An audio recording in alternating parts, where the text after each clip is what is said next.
Like a plate, integrating large industrial robot arms into VR for enhanced tactile feedback. In recent years, the field of virtual reality has taken large strides. Much of the progress can be attributed to the innovations in display and rendering technology. However, the development of haptic solutions for generating physical sensations in virtual worlds have not kept to par, given that most haptic sensations for VR are still limited to vibrations from a handheld controller. Nonetheless, realistic haptic remains an integral part of creating a compelling immersive experience, and active research has been conducted in this area.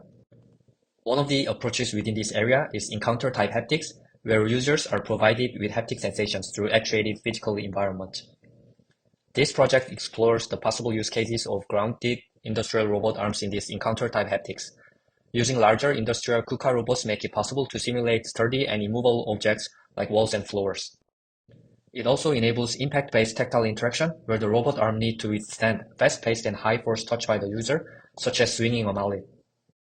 As a demonstration of this concept, we propose a whack-a-plate game to simulate the physical sensation of hitting a sturdy object.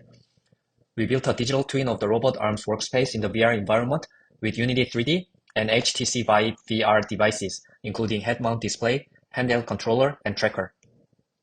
In the VR environment, the user sees plates appearing in the air, which they can tap with the Vive handheld controllers.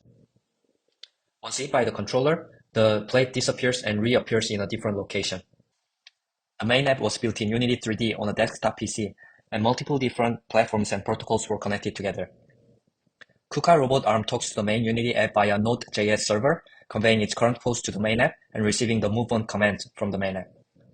Vive VR headset and controller and tracker are connected to the main app through SteamVR protocol. Vive tracker is physically attached to the robot arm's workspace and is used to synchronize the robot's position in the physical world with its digital twin's position in the VR world.